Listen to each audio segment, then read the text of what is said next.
Okay, hello everyone and welcome back.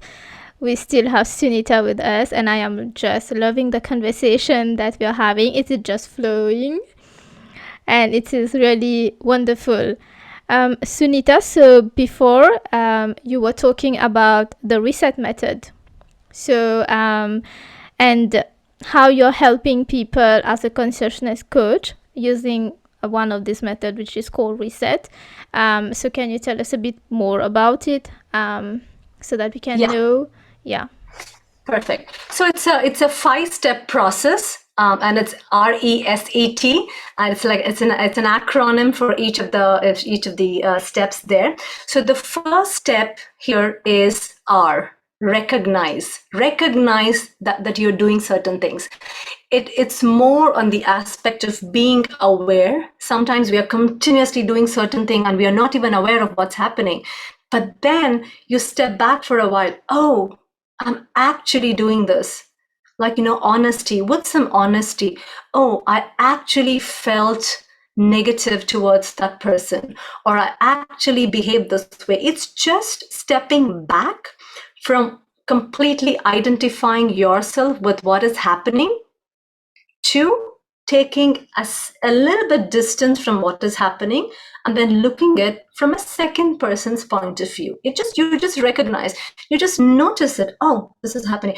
I behave this way. Oh, that's all. It's just that one moment. So the first step is just to recognize that this is happening. Like you're in a deep suffering. Like we can take an example of something like for whatever reason, there's a relationship issue that's happening.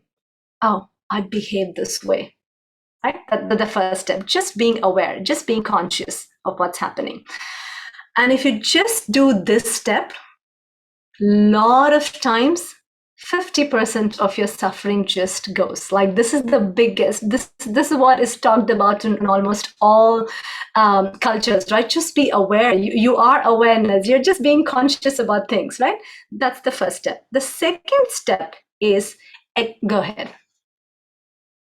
So is the first step like the deep acceptance step, where you No, accept what things no, that are going? No, it's no. recognizing that it's happening, just like the fine line. Correct. It's just, yeah. Okay. So let's say I'm having anxiety, right? Oh, I'm having anxiety. Something is happening to me. Instead of just being there, just know that you can actually take a little bit distance from the anxiety and look at the anxiety. Oh, anxiety is happening to me. I am not anxious. My identity is not being anxious. What's happening is I'm having an experience of anxiety. I'm just having anxiety attack, or I'm just having panic attack. I'm just feeling sad. I am not sad. I'm just feeling sad, right? So then what happens, Neha, is you separate out from what's happening to who you are. There's a distance that comes in. Simple act of awareness, right? If I tell you, Neha, look at the wall, right? You look at the wall, you're aware of the wall, right? And then I'll tell you, can you feel the sensations in your body, whatever is happening? You're aware of the sensations. You're angry, you're aware that you're angry. That's all. That's simple, very simple, right? And if people can begin to catch themselves in the act that this is happening, 50% of their suffering goes away, period. No questions asked, 50% goes away. Now, if you want to go a little bit deeper into this method, the next step is experiencing.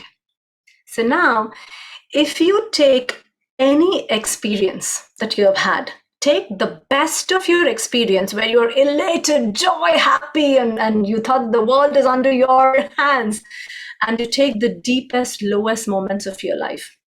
If you deconstruct any experience, all you will see is that experience is either made of a thought, an image that comes to you, an emotion that flows in your body, a sensation that happens either in different parts of your body, in your stomach or your legs, or shivering or shaking or so. And if you're more energetically connected, you can start feeling energetic sensations in your body. Any experience at the end of the day is just these 4 or 5 things. So when you're anxious or when you're depressed, Now you know that you are not depression, you are just feeling depression. That's all. Now you go to the next step of what do you experience when I go through depression? What happens when I go through anxiety? Oh, my stomach, there's an uneasiness in my stomach. My legs tremble. My thoughts continuously go on. And I feel scared. I worry about the future. Like you see, now what's happening is you're deconstructing your experience into bite-sized chunks to see what they're actually made of, right? And then you're not completely caught in them. That's all. I'm not telling you to experience them. All I'm telling you is just notice what the experience is made of. Thoughts, emotions, feelings, sensations, energetic movements. That's all, right? That's again, if you're able to do this, quite a lot again starts falling away. You're not afraid. Now you're not afraid of your anxiety or depression. You know, it's just a feeling. It's just an experience that you're having, which will pass. Now the third step is self-acceptance, surrender. It's all, and it's called S because for me it's a deep saying of yes to life, yes to your experience, yes to what's happening. And when I say yes to what's happening, the acceptance is not an external acceptance. Let's say if there is a woman who's being physically abused, I'm not saying just surrender and get abused or absolutely no. There is an internal acceptance that happens. It's like, yes, this is happening. I'm present in this moment. This is happening to me. And only when you say yes to whatever is happening, those experiences, you can actually take an action, what you need to do next. So you recognize you're having something, you're having anxiety. You see what the experience is made up of. Then this is the most difficult step, right? Like acceptance, self-acceptance, and surrendering to it. It's like, you know what? I will experience these feelings. I will go through those feelings. It's okay. I'm safe right now, and I'll experience those feelings. And now, in the mode of experiencing these feelings, I'm also a trauma support specialist. So there's a lot of question and answer section that happens here. So let's say for a high achiever, right? For a high achiever, I want to achieve this. The question is, what happens if you're not a high achiever? What happens? Right? Then you go to the deepest level of your core, and there are only three things that you don't accept about yourself or you fear. One is worthlessness, one is loneliness, and the other one is fear of death. Those are the three core things that you're made of, period. That's the deepest fear. So high achievers usually have a fear of being worthless, and that's why they'll do everything possible to not feel worthless.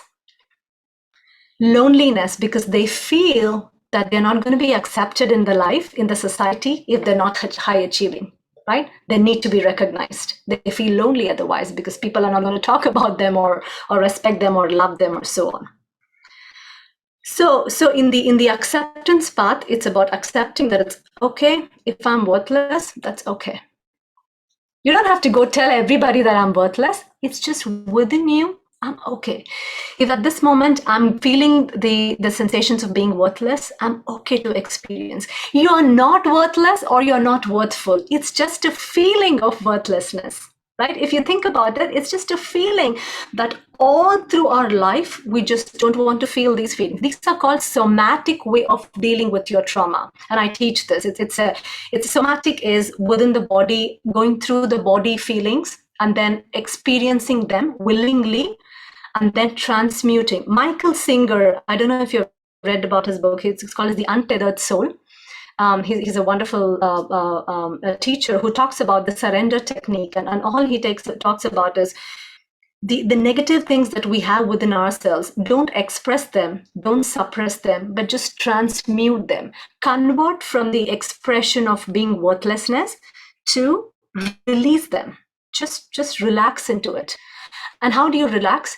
there is no other way than to go through the suffering to experience and release them. You cannot run away from them. You can't hide behind them. You can't go over them. You can't transcend them. Spiritual circles, we think we are the no self, we are nothing, we are empty. So any of the human things that are happening is something that I don't even need to look at, because I've transcended everything. Yes, there are moments, there are consciousness where we transcend everything. However, you still have to live with your body, right? And now your body is holding on to these things, so you have to come back to the somatic level, your physiological level, and then start releasing them. You feel a feeling, and once you start feeling the feeling, right, you have to be open, you have to be vulnerable, and everything is just within you. It's not to the outside world, just within you. It's okay to experience those feelings.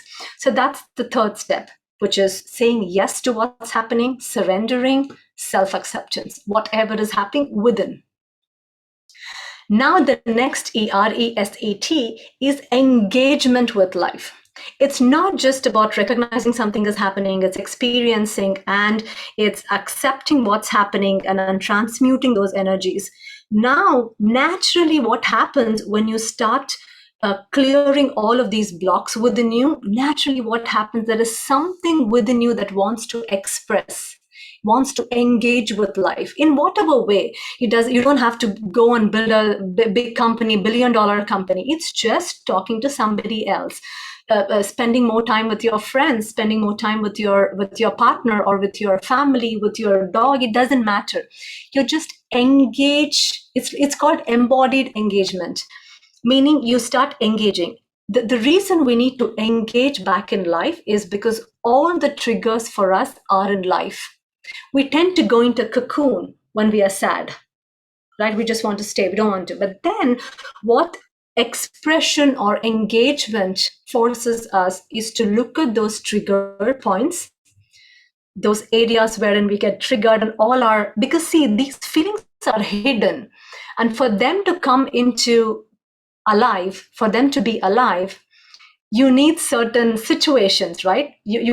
Somebody can push the button. You might be all like, I'm relaxed and everything is good, but there's some incident that will happen, and then your buttons get pushed, right? So willingly go to the life, engage with life. You want to run a company, go run a company, see what's there. So this is like literally pushing you beyond your comfort zone without any unnecessary beliefs. I can do it, I cannot do it. No, absolutely no beliefs.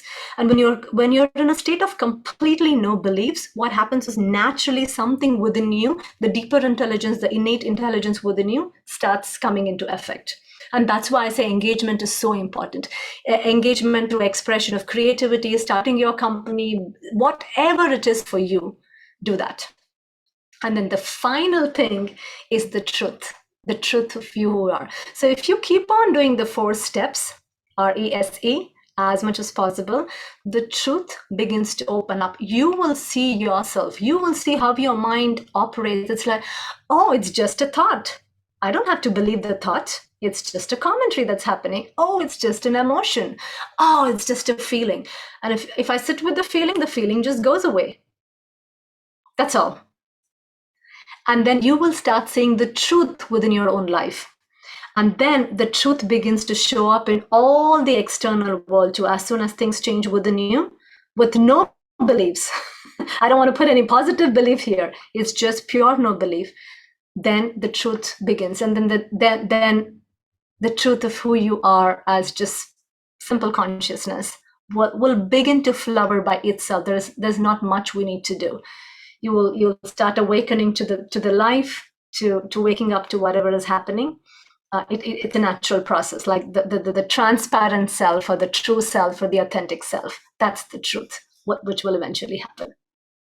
That's my technique that I teach people. And I go deep into each of these categories and I work with them. But at a very high level, that's what I teach. Okay, that's okay. I just love how Sure. when you said when someone is feeling anxiety or panic or depression, to just say I am not the anxiety, but I am feeling the anxiety.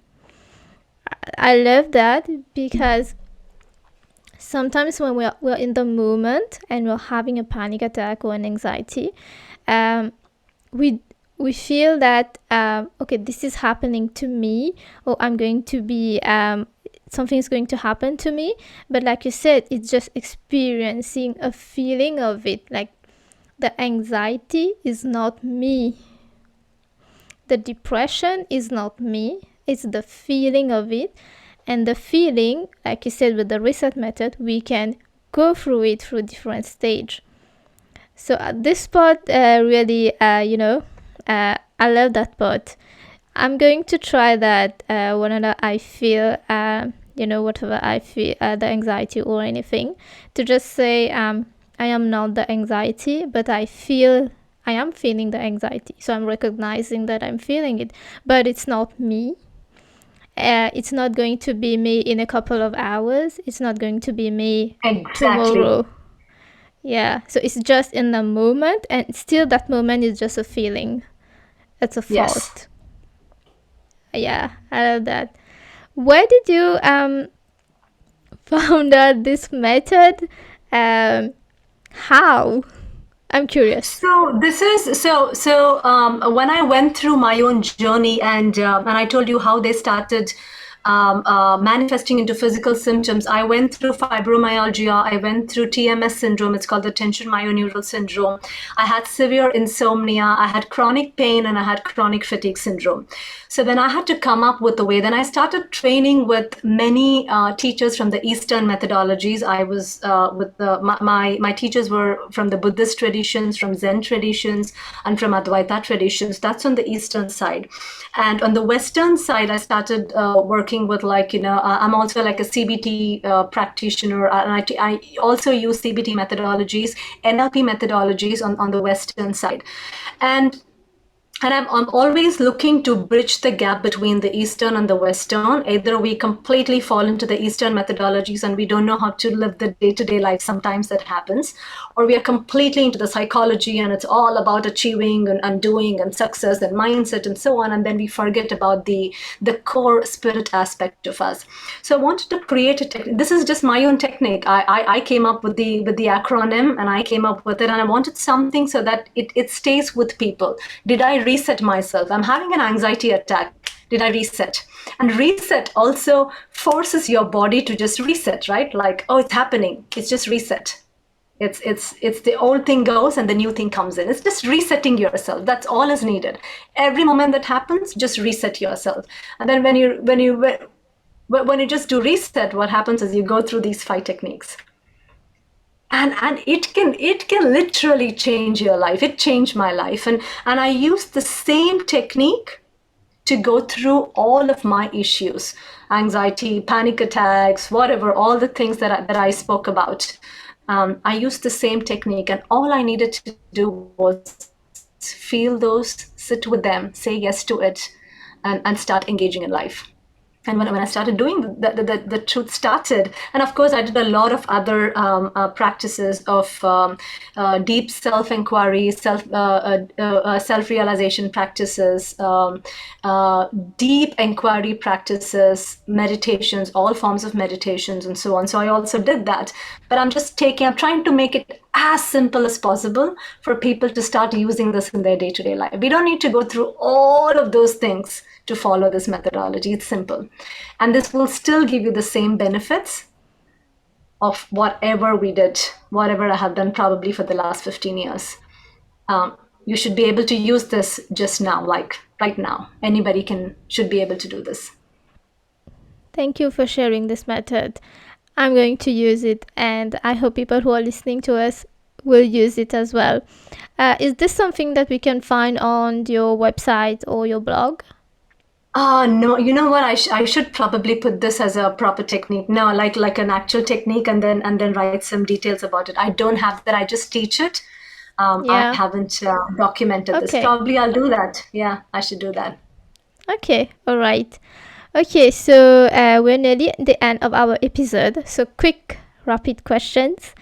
What is the one biggest milestone so far in your life? I know you have a lot, but the one that is hold on to you dearly. Yeah, for me, one thing that I want to say is we actually don't fear the unknown. We only fear what we think we know about the unknown. We're always afraid of the unknown, correct? Like, this is going to happen, that's going to happen. But then, if you think about it, you're not afraid of the unknown. You know you have an innate intelligence. When the situation comes, you know how to handle.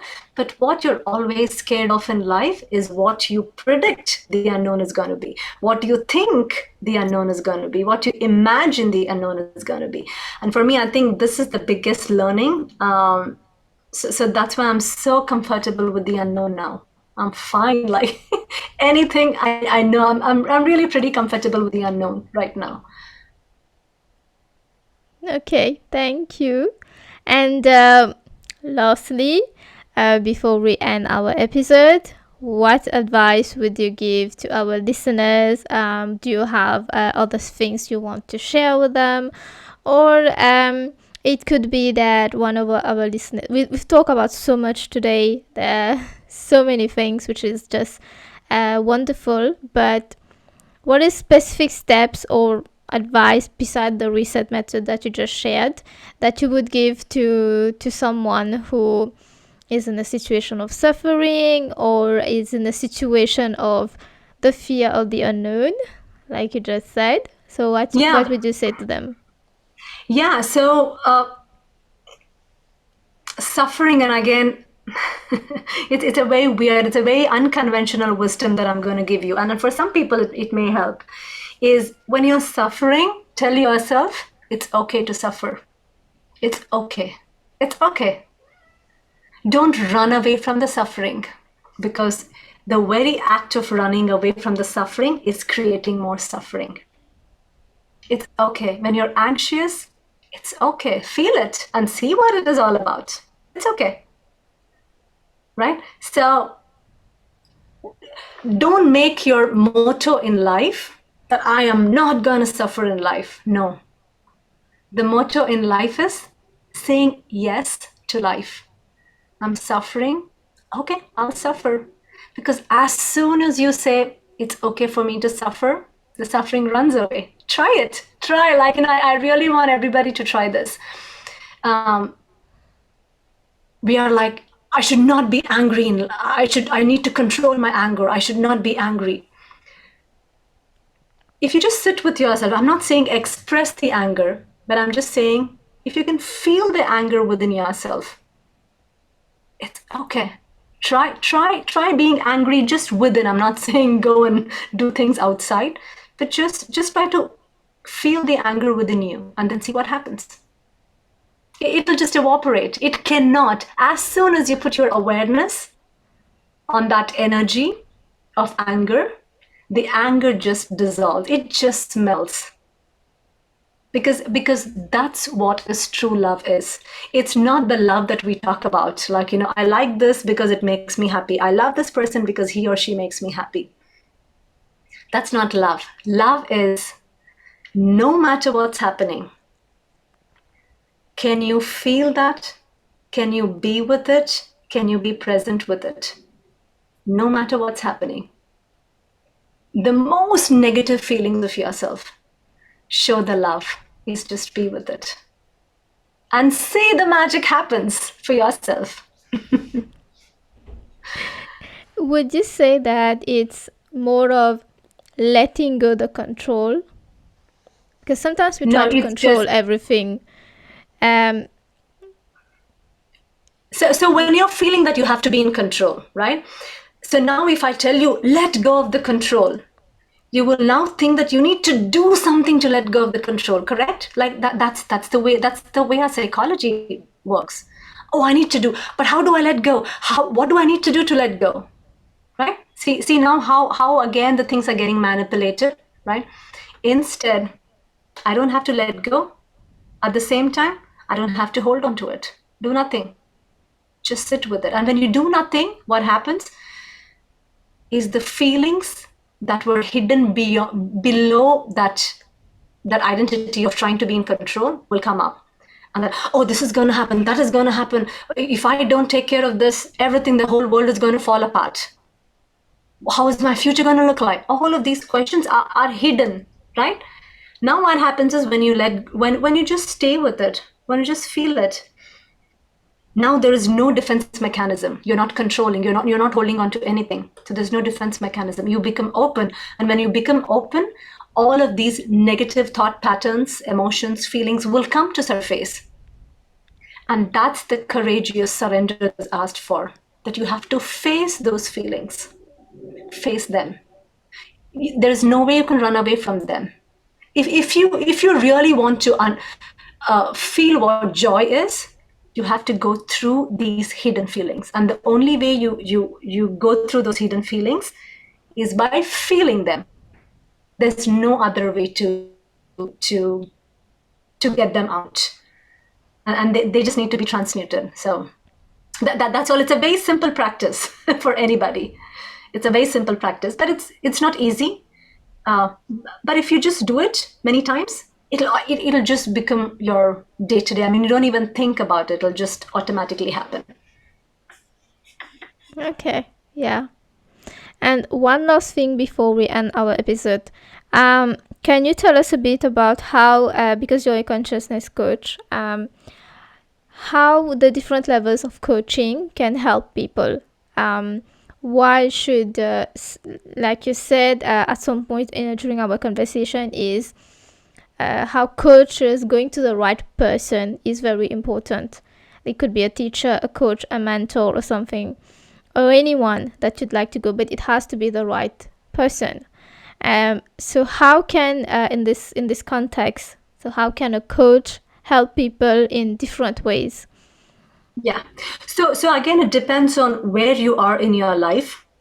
For some people, maybe career-wise, they just need to go to the more about the surrendering aspect, saying yes to life. But maybe they are not well advanced in their relationship. So it's both the combination of the spiritual side and your psychology. Both the big. You're not doing anything to realize your big self. You can't do anything to make your big self better, but you just need to recognize that that's an aspect of you. And on the smaller self side, on the psychology, there is always learning. There is always knowing things. Like I wanted to set up my business, and I took the help of a business coach.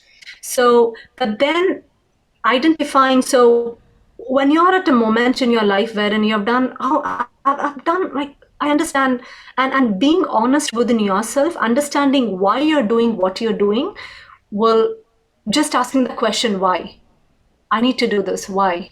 And when you go through, you will exactly know why you're doing something. If it's a deep desire, or whether it's a thing about I want to feel good by doing these things, or achieving, and I want to feel good, I want to be recognized, right? Only you will be able to answer that question. And when you find that answer, and then is the right time to practice the coaching. And usually what I always tell people is, you will get attracted to the right kind of teacher at the right moment. It's something that just naturally happens, and I don't know how it happens. I got into the right teacher at the right time for me. You'll naturally be more inclined towards certain teachings. And don't always think that some of the teachers are all like empowerment, believe it, that you can do it, and so on. And it sounds very fancy, right? And somehow our psychology can get affected by it, and we want to do that. But just be honest within yourself and ask why you want to do certain things. What is it? What is important for you in your life? What is it? Like, go keep asking questions within. Then you yourself will know what kind of teachings you need to be doing, what methodologies you need to be doing. And all methodologies have their own space, their own time. Every methodology is okay. The problem happens when you hold on to one methodology. It's all about the beliefs. No, it's not just about the beliefs. It's beyond the beliefs. It's not only about positive thinking. It's beyond thinking, in fact. So be honest within yourself. That's a very difficult thing to do. We can be honest with others, but we can't be honest within ourselves. So be honest, know what it is, what you want, and sometimes you won't get an answer. The answer is not yes and no, the answer is I don't know. And that's a beautiful place to be in. When you find the answer I don't know, just know that it is actually a deeper intelligence will come into effect when the time is right. So it's okay. So important thing is learn to relax. That's all I can say. And it'll happen, it'll happen. It'll eventually happen. And you will get attracted to the right teacher. Your body will, your spirit will, your soul will go after it. Yeah, that is so right. If I can just add, it's also just setting up your intention Yeah. uh, with the right energy and everything. And then, like you said, relax. Of course, ask your questions. This is how you will realize what you really want. It's like, when I decided to start the podcast, I didn't know how to do it. I didn't know anything about podcasting. Where can I find the right people? I knew what I wanted to do. Like, I set the intention, and it hasn't been like an overnight things that I just started Yeah. doing. It was before. I just set an intention. I didn't even know it would be a podcast. I just wanted to have a platform where we could talk about things, have a conversation, real conversation, things that people don't talk about. I did not know it would be a podcast or anything. I just set my intention. Of course, there was all the stress and everything. It's what if everything goes wrong, and all of that. But then I Yeah, let it yeah. flow. It took time. I let it flow. It came from, okay, do you want to write? Do you want guests to interview guests for writing? Do you want to do an application? Yeah. And then eventually it turned into maybe talking about it, which is via a podcast or a YouTube channel, would help people connect better. So then eventually I started going in that direction, but with all the tension and everything, I never done podcasts. What do I need to do? Where do I find those I people that know. I know, the right people? But eventually it flows, and I got attracted to the right people who not only the right people to talk about things on the podcast, but also the right people to help me set it up, Yeah. building it, and Beautiful. doing the Very things, nice. because I did not know anything about it. But I have the right people around me now who help me, who tell me, okay, it could be basic thing. This is not how your mic should be. This is not, how the sound should be or how your camera should be or anything. And I did not even know where to find those people. But I did. And There you go. Nice. yeah. Congratulations. And today I have the right people who I wanted to, on the podcast, who I wanted to talk about things, who are okay talking about those things openly, to share the story, but not only to share the story, but to tell people who are listening to us, to make them feel comfortable talking about Yeah. it also. Was Yeah. the intention, and it relates to what you just said about anything. For me, it was I'm just sharing what happened with the podcast. But for anyone who is listening to us, it could be anything, in any context, in any whatever is happening in your life. Just be still, relax about it. It just that I don't know if it's human to stress about everything sometimes when you're just getting all this question. Oh my god, how am I going to do that? And sometimes it comes unknowingly. You don't just you're not stressing yourself knowingly, and sometimes just unknowingly. But then it is important to do your reset method, like to recognize, okay, I'm stressed, and this is a feeling of stress. I am not the stress. I love that, so I'm going to use that always. Beautiful. Beautiful. I'm so happy. Yeah. Okay, so I think we have to end the episode now. It was Really, really nice having you as a guest today, Sunita. Our conversation went longer, but I loved it because it was natural, it flowed, and we Yeah. talk about stuff that I love talking about, and I love that people are going to listen about it also. So thank you for being a guest on the podcast today. Thank you so much. Thank you, Neha, for having me, and thanks to everybody who's listening. I'm really blessed. Thank you. Thank you, everyone, and I'll see you in the next episode. Thank you, Sunita. Bye, everyone.